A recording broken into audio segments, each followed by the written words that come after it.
我从没想过，一觉醒来，我的父母竟然变成了陌生人。3个月前，因为一场车祸，我失明了，但就在昨天，我奇迹般的恢复了视力。我刚想把这个好消息告诉我的父母，却在我的床底下发现了揉作一团的纸巾，纸巾上面写着一句话：不要告诉他们你能看得见。这个他们很显然是指我的父母。这时敲门声响起，小美，妈给你炖了点燕窝。母亲和蔼的声音在门后响起，我随手便将纸巾扔进了垃圾桶。可当母亲打开了门，我的瞳孔却猛地一缩，我看见一个陌生的女人端着碗站在门口，笑盈盈地看着我，她的嘴唇涂得鲜红，脸上的笑容看着那么的怪异。这分明不是我的母亲，但奇怪的是，她的声音竟和我的母亲一模一样。我刚想质问她是谁，却突然想起刚刚纸巾上的话，不能被他们发现我看得见。女人担忧地朝我靠近了一步。小美怎么了？是不是哪里不舒服？我摸索着坐在床上，缓缓说道：妈，把燕窝放在这里就好，我等会吃。女人说道：小美，燕窝烫，要不还是妈喂你吧。我立刻拒绝了女人。妈，我有点困，想睡一会儿，我放凉了再吃。女人点了点头，没有说什么便出去了。当她带上门的那一刻，我猛地松了口气，后背已经完全被冷汗打湿了。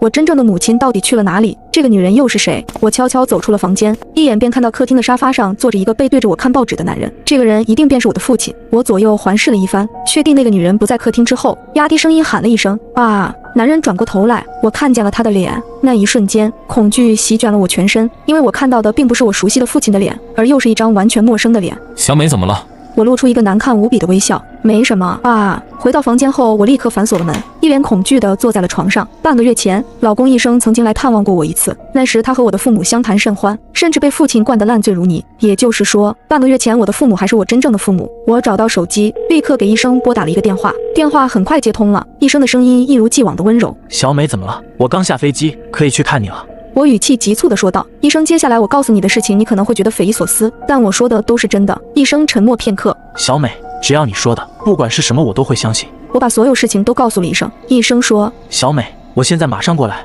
从机场开车到这里大概要1个小时，想到医生会过来，我心里踏实不少。突然屋外响起了敲门声，小美该吃药了。外面响起了父亲的声音，我心跳加快，死死地看着门外。见我许久没有出声，男人开始转动门把手。怎么锁门了？小美，不吃药的话，你的眼睛会好不了的。男人催促我开门，我下定决心无论如何也不会开门，除非医生过来。随后我听到了他下楼的脚步声，我这才松了口气。突然我又觉得有点不对劲，我局促不安地走到门边，听着门外的动静，小心翼翼地趴了下来，想透过门缝看看外面的动静。而就在这个时候，我对上了一双眼珠子，那个男人就趴在门缝下，死死地瞪着我。那瞬间我浑身都是冷汗，我装作没看见的样子，缓缓在地上摸索了起来。奇怪，我的手机刚刚明明掉地上的，那双眼睛从缝隙里消失了。我一下子瘫坐在地上，大口大口地喘着粗气。这对诡异的男女出现在我身边，